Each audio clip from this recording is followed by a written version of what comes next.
Hello and welcome to the Daily Meal for Tuesday the 28th of December 2021. Now today's we got some good news and we got some bad news, and the good news is that the Coventry game is on, and the bad news is that the Coventry game is on. Well, what do I mean by that? It sounds like a stupid thing to say, yes, and you'll be correct in that.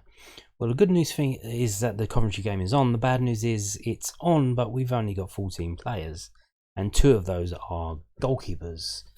And before I start rambling and going off on one, let's actually read what the club published today and what the hell is going on. So, this is from millfc.co.uk, the club's official website. It says Coventry City fixtures to go ahead.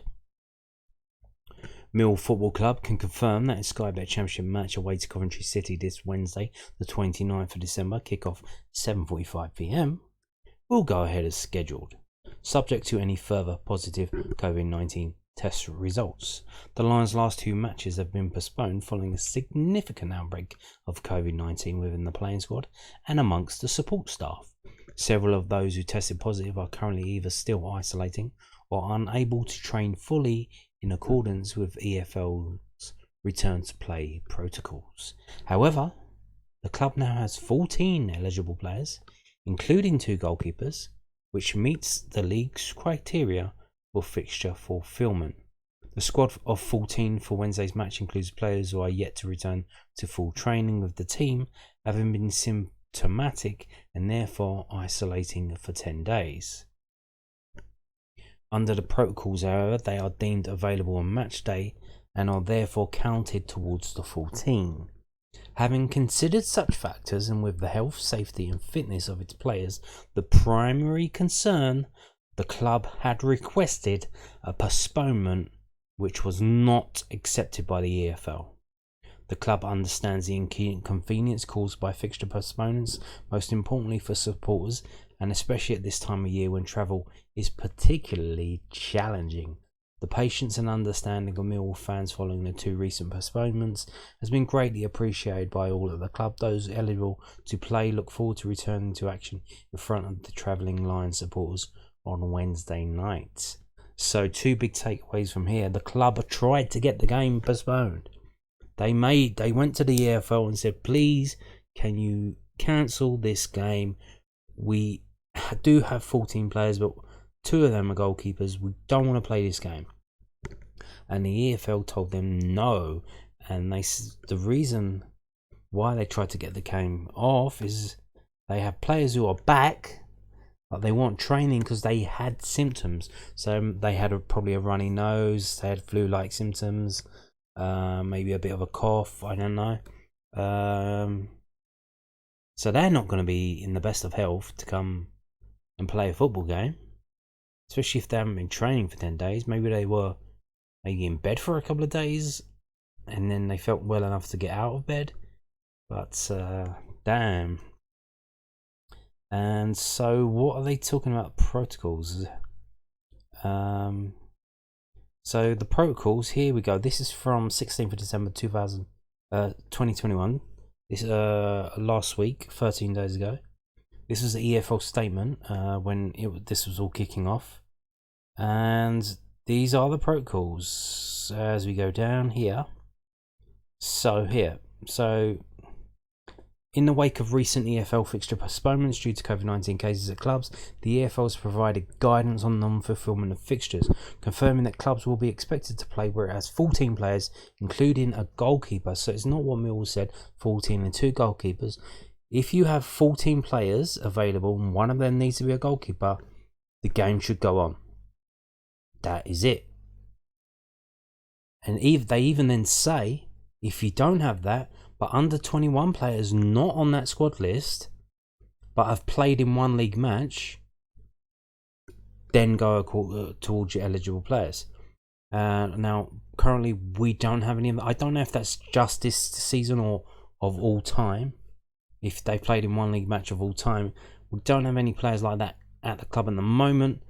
The only one who will qualify for under that will be Hayden Muller, who was involved in league games at the end of last season as a substitute. Alex Mitchell was involved in a Carabao Cup game, so he wouldn't count towards that, but of course they are on loan. Now, the Scottish League is in its winter break. he can come back, but I don't know if he can play for Millwall because the registration. You have to register a player. I don't know if he can just cancel his registration at St Johnstone and just come back straight away, or maybe it needs to be transferred. I don't know. Maybe they have to wait until the transfer window opens, but he's our player on loan, so I don't know why that would be the case. Especially last season with Isaac Alofi, the same thing happened. He left his loan at St Johnstone early, and although he didn't play for Mill's first team, he was involved in under 23s and then went out on loan to Sutton. So I don't know what the situation with that is. If we will see Hayden Muller at Coventry tomorrow, maybe we will. I don't know. He's not playing for St Johnstone, so there is talk that he will be recalled by the club.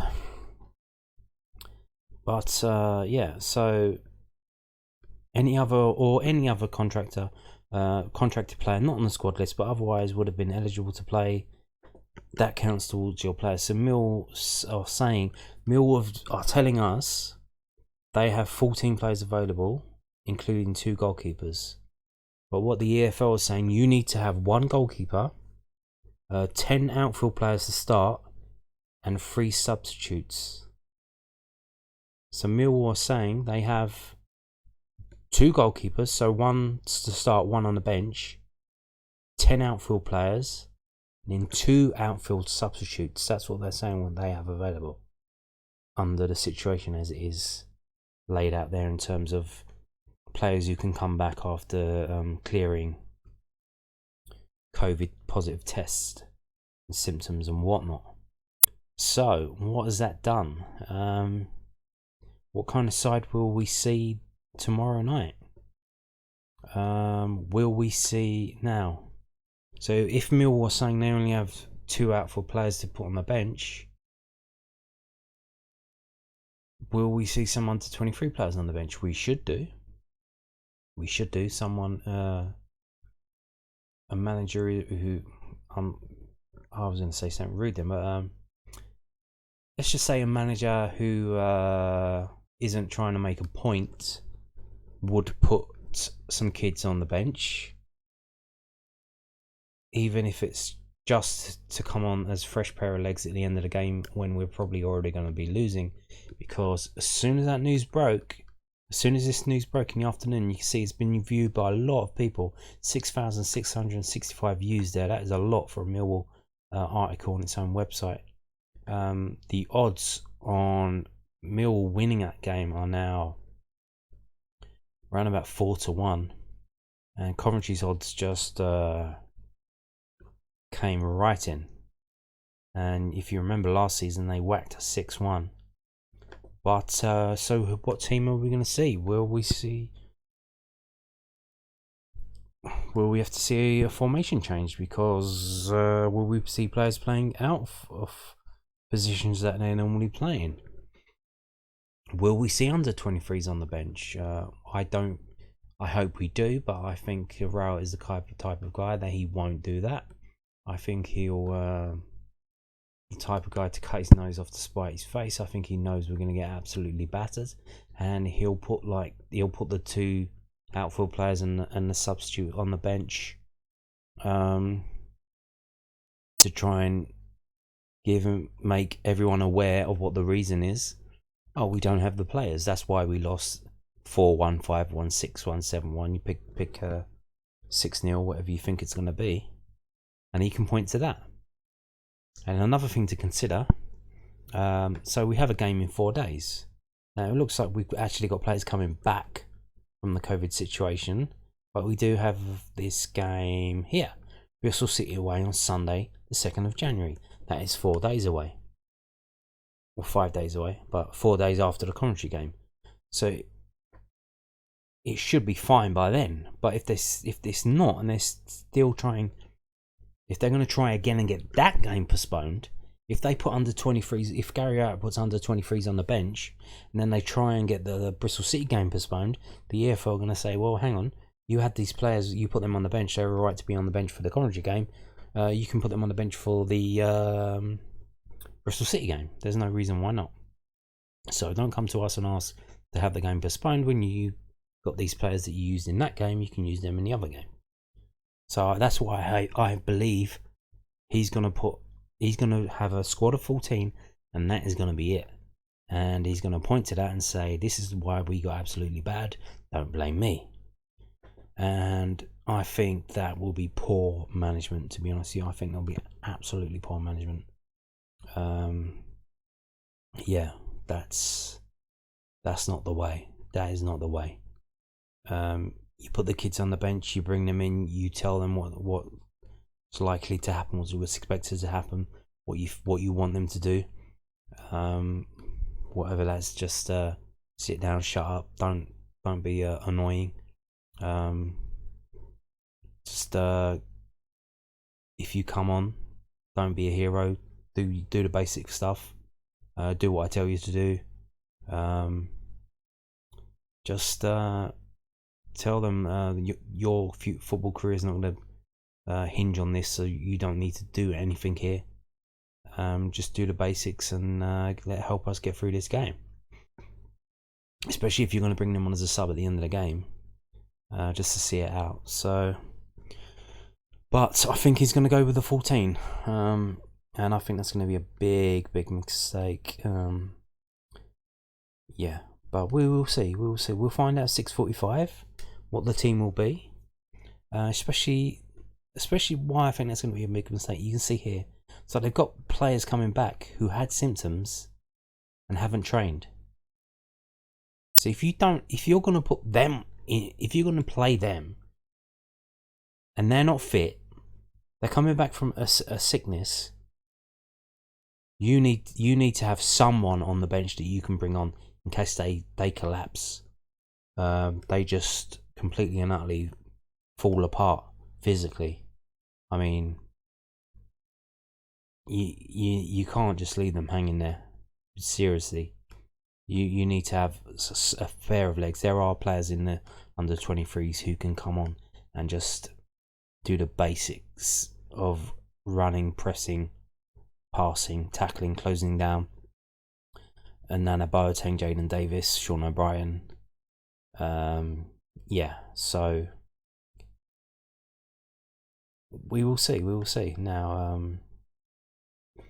it's going to be interesting. We'll find out at 6:45 on a Wednesday.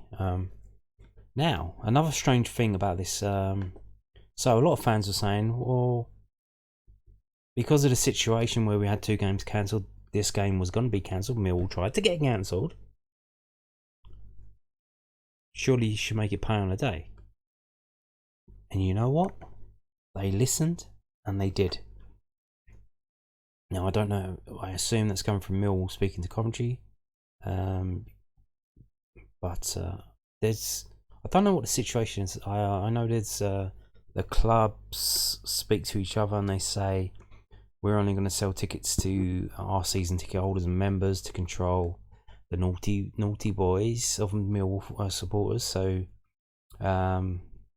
please don't sell tickets on the day to anyone who just turns up, because they can't really moan about Millwall fans if they just sell the tickets to anyone who just turns up. The away team can't do it. The team that we're going to can't do that. Whereas if Millwall restricts the sales to certain people, they can trace the tickets to whoever, some kind of account who bought it. Then if there's anything that happens, they can do something about it. But here you go. So pay on the date available at Coventry. This is also from the club's official website. And yeah, they've done it. So Mill season ticket holders and members. So it's not general sale. You still need to be a season ticket holder or a member.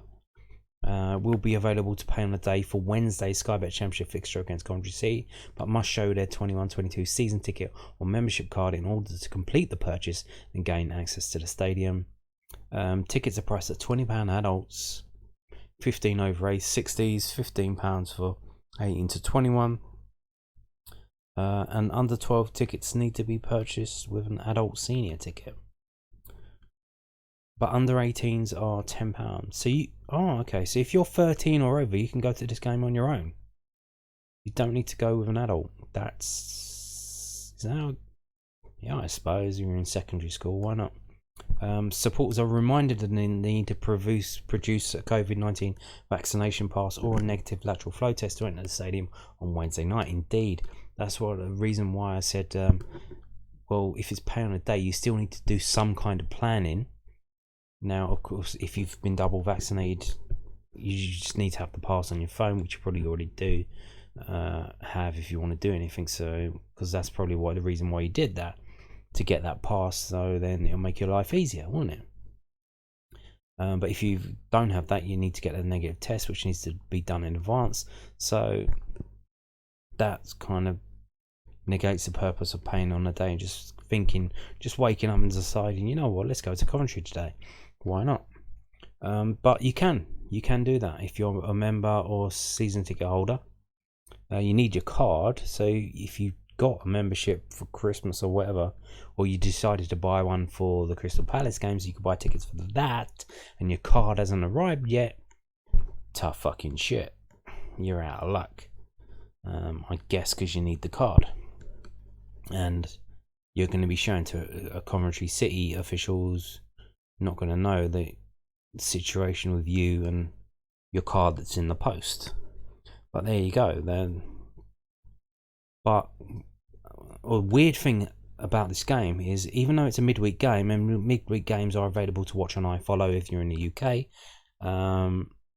this game is not available to watch on iFollow. You cannot buy a TV match pass for this, which is weird. Now, the club announced before the Swansea game that they asked the EFL if they could show the Swansea game in the UK, and apparently they said yes. Now I'm thinking, did they switch from the Coventry game to the Swansea game? Maybe, and now they're not allowed to switch back. I don't know, because now the Swansea game is going to be midweek now, when it's actually going to be played in the end. So we've got 2 extra midweek games, which we're going to play. Both home games, by the way. Preston North End and Swansea. Midweek games, probably played in February sometime. Maybe March. Yeah, so I imagine they'll be on iFollow Match Pass. But, pardon me. But this Coventry game isn't. You can listen to it, but you cannot watch it live, even though it's a midweek game, which is annoying. It really, especially as it's an away game. Now, if it was a home game at the Den, I could probably go to that. You could probably go to that. No problem. Plenty of tickets available. Just rock up and go. Because it's a away game, why is it not on TV? It's midweek. It's a Wednesday. It should be on iFollow TV, but it's not. Which is annoying. Anyway. So, that's the news on that game. It's happening. It's pay on a day if you've got a season ticket or a membership. And it's very cheap, 20 quid. And we are favourites to not win that game. And it could be a really weird team that gets put out. And we'll see how good a manager Gabriel is. It's easy to manage when you've got players. At least say how good a football manager you are when you ain't got no players. So before we get into the preview of that game in terms of stats and that, I'm going to just bring you this interview that got published today by news@dem.co.uk. It's from Billy Mitchell. It says, I have to stop talking about it. Millwall man on what coaches noticed from his interviews. Billy Mitchell has been told to concentrate on what's going to make him a really good player, as he will try to avoid to talk about scoring more goals from now on. Mitchell, 20, revealed Millwall boss Gary Rowett and his coaching staff have read interviews in which the midfielder has spoken about wanting to be more of a goal threat. Mitchell has scored once in 48 games in senior football in the 4-1 win at home to Bristol City last May. He went close to getting a spectacular goal in a 1-1 draw against Bournemouth, but he shot from 25 yards, just cleared the top corner. But it is the dirty work in midfield that Mitchell excels out, allowing others to get forward into scoring areas. Mitchell was responding to a question about whether he feels he should threaten the opponent's goal more. I've spoken about it recently, and to be honest, I think it's something I've got to stop talking about, because the gaffer, Joe Carnell, Adam Barrett, Paul Robinson have spoken to me about it. Mitchell said, I think they've read a few of my interviews where I've been quite concerned with trying to score more goals, trying to add more going forward. They've just said to concentrate more on what I'm better at. I've scored 6 goals for Millwall across all age groups in about 6 seasons, which tells me that's not really a strength. They've said what's going to perhaps make you a really good player for us is doing what you're good at, which is a lot of running around, tackling people and distributing the ball pretty simply. They gave me that focus for the last few games, and I think against Bournemouth, barring that run, and Birmingham City, that's what I've done quite well. In some ways, I think they're trying to take the pressure off me, but that's not to say I can't try to improve that side of my game as well. Mitchell's effort against Bournemouth came after some brilliant footwork on the left touchline that took him away from his opponents. Mitchell added close controls sometimes. I've always had pretty good. With more and more games, you build that confidence and are happy to try new things. Sometimes as well, when you get in that position, stuck on the left, it forces you out. If you're surrounded by a few players, you have to be inventive. I was gutted that shot didn't go in because I think it would have been challenging for goal of this season. Indeed. So there you go. I just thought I'd bring you that. And now we are going to jump into preview of tomorrow's game, the game at Coventry. And we're going to do that here. This is from 11v11.com. And this is the historical record of Coventry City versus Millwall, and I've ordered it for away games at Coventry. And as you can see, there is a sea of red here, and massive defeats here.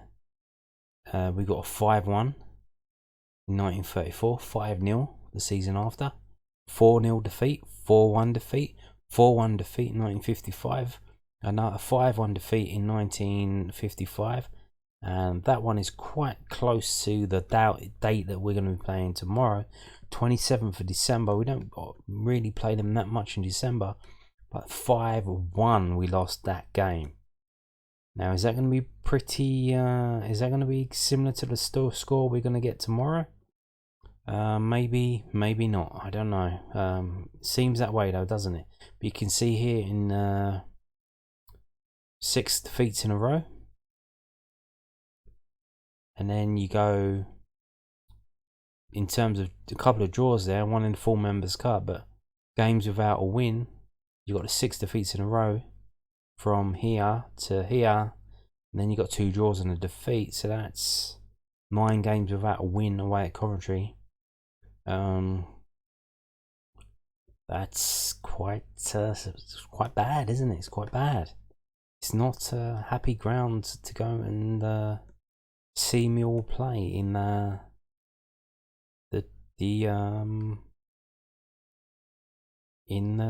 league or in the cup. Last season we lost 6-1. I think I went to that one in 2016, the 2-1 defeat. I did go up there once to their old ground, the Rico Arena. Oh no, before that, it would have been Highfield Road by then, I think. Before then, I went to Highfield Road, so I don't know what league that was in. Maybe it was that way. Would it? No, I think that would have been Rico Arena by 2016. I'm pretty sure. I don't know. But I did go there once. It's all right. And I can't even remember what the result was. Like, you can see here, so they have, this is out of order because it's alphabetical. We first played them in 1909 in the Southern League First Division, and that wasn't a good result either, 4-2. So we didn't win up there. So the first 6 visits up there in the Southern League, we did not win. So the first win came in October 1926, a 4-1 win, which is quite a popular score because we won 4-1 again in 1957, which is weird for a crazy result like 4-1.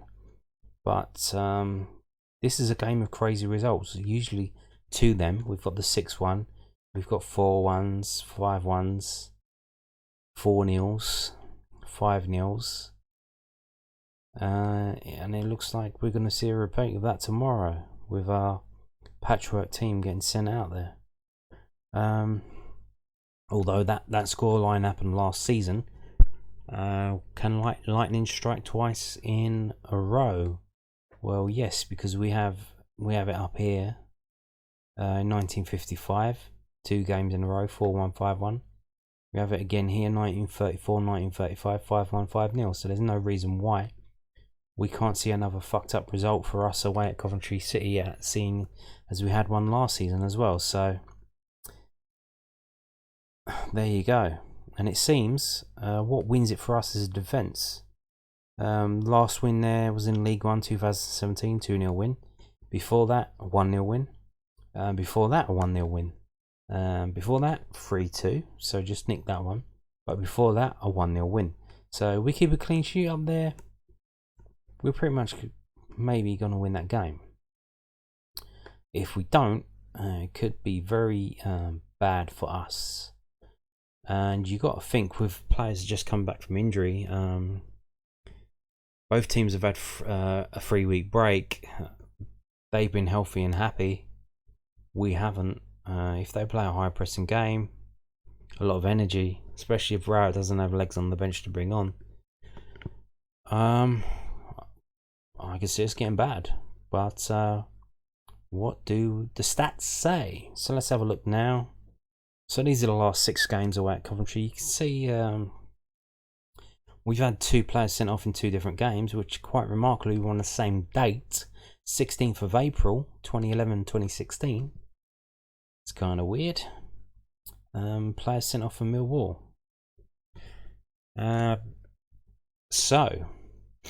Last 6 games, they've won 4. We've won 2. No draws. Are we due a draw? Maybe it's time for a draw. I would be happy with a draw. Gary out would be ecstatic with a draw. He loves these draws. Goals, 12 for them, 7 for us. Match facts, there have been over 2.5 goals scored in Mill's last 3 games. Coventry have failed to win in their last 5 matches. Yes, they were doing very, very well. They were in the playoff places, and they've just slowly drifted down. And they're just above us in the league, which I will show you in a minute. You can see it here. So here we go. The tables as they are. They're in 10th. We're in 12th. Basically pretty similar, except for they've won 9, we've drawn, they won 9, drawn 7. We've won 7, drawn 9. So switch them around, and you get the 4 points difference that we've that you see there. They've scored 5 more goals than us, but conceded 2 more as well. So let's have a look at the form table, and there you go. Pretty similar as well. Pretty similar. 15th in the form table for them, 17th for us. They've won 1, which was a while ago, I think. Drawn 4, lost 1, 7 for, 7 against. For us, we lost one extra game, and we got goals for 8, goals against 8. So pretty similar there. Any streaks going on? Win or draw? Draw or loss, so no win. So they haven't won in 5. They've drawn or lost in 5 games. And what I'm going to bring up now is, so this is their last home games and our last away games. Annoyingly, we only have 5 here because the last game they put in the position was postponed, but they haven't done that for us. And we still have our last actual game that we played. And you can see here, not looking good for Millwall. In terms of away games, no clean sheets since Barnsley game. Like we've just seen, if we keep a clean sheet against Coventry historically, that's good for us. We usually win that game. No clean sheets. We've actually conceded 2 goals against Peterborough and 2 goals against Hull. So the defence has gone a bit shaky. We have scored in nearly all of these away games except for the Huddersfield game. So, but here's the thing. Patchwork team. Does any of this matter? None of this matters. So what we've really just got to be looking for is Coventry and what they're going to do to us. Now, 3 of the so we've only got 5 results here, and 3 of these are, in terms are like local derbies for them, more or less. Now, the West Brom result, they lost 2-1 to them at home. Coventry game, which they were playing in Coventry Stadium last season, while their situation was getting fixed, and they drew 0-0 with them. Birmingham and the player sent off, and then the other derby game was actually against Derby, which they drew 1-1. So they have been not doing well. They beat Bristol City, even though they had a man sent off, and they narrowly won that 3-2. Seems like a bit of a shootout there. So they seem to be all over the shop. Now, they've had a 3-week break now. Is that going to be good for them? Maybe not. Maybe not. I don't know. But here's the strengths. There's the weaknesses. And here's the style. And here's ours as well. And there you go. So match forecast. Millwall will score from a direct free kick. Very likely. Very unlikely, because one of the players who we know will not be featuring, Jed Wallace, is the free kick taker, and he's not going to be doing that. Millwall dominating the air, very likely. Depends who plays. Millwall will control the game in the opposition's half. Coventry will score from a direct free kick. Okay, if you say so. Now, moving on now to... So none of this, in terms of what the team's going to be, is accurate for anyone, really. We've got the 3 players who are injured. You can add Jed Wallace to that. Actually injured with injuries, not COVID. So there you go. There's the match facts. We've already seen them. What do they say? 18 days will separate this encounter, and Matt Goodden's 92nd minute equaliser against Huddersfield last time out. The Sky Blues continue to pop up with late goals, but have seen their progress stall of late, drawing 4 and losing 1 of their last 5 league outings. You see that there? 92nd minute equaliser. Fit legs, running on until the end. They have a habit of scoring late goals. We are putting out a tired team with players coming back for illness. If Rowett doesn't put fresh legs from the under-23s on the bench and bring them on to do a bit of running around, Coventry could be bagging goals right up until the final whistle. Millwall will also head into this game having not played in almost 3 weeks, but we'll hope that the break has halted some negative momentum that has seen the South London club win just one of the last 6 league games. The Lions remain outside in the playoff race with 2 games in hand. Now, they don't mention COVID there. Do they even know it's going on? They just... Is a robot writing these predictions? Is it a bot doing this? I don't know. Maybe it is. They can do that now, you know. They're very clever. I might be a bot. You don't even know that. I might be a bot speaking to you now. Maybe. But they predict Coventry 2, Mill 1. Okay. Now, there's no David Prutton prediction today. He couldn't be bothered. Maybe he's going to do them tomorrow. Don't know. Bit late though. He did predictions for Monday's games, but couldn't be bothered for the Millwall games. So I'm going to give you my prediction, and I'll tell you what I think. I predict first of all that Gary Rowett will not put any under 23s on the bench. I think he will use it as an excuse to point to say this is why we lost heavily. I think he's going to play pretty negatively. He's going to play very defensively. I think he's going to try and play for a 0-0 draw, and I think we are going to end up losing. I think we're going to end up losing 5-0. Yes, I do. I think we will get absolutely battered. I think we'll be losing at half time and full time. This is if I had to mortgage my house and put money on a result if I had to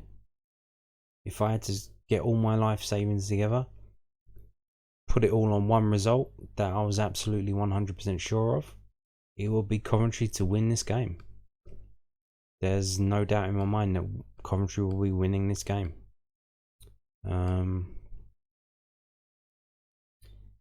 And I think we're going to see we're going to get a few more data points about what kind of manager Gary Rowett is. Because I don't think he's going to put the under-23s on the bench. I think he's going to put the players out there tired, ill, sick, coming back from injury, coming back from illness. And he's not going to have the fresh legs on the bench because he's going to refuse to put them on the bench. And I think that kind of attitude stinks, to be honest with you. It's easier to be a football manager when everything's going your way. There are times you need to just deal with the situation it is and step up and just play the cards that are dealt to you and just get on with it. And that's when you see who the real managers are. And I think we are going to see what Gary Rowett really is. And I think we're going to lose 5-0. So there you go. I'm going to end the video on a cheery note, huh? Anyway, I hope I'm proven wrong, but yeah, I think this is a sure result will be that Coventry will win this game. And on that note, thank you for watching and goodbye.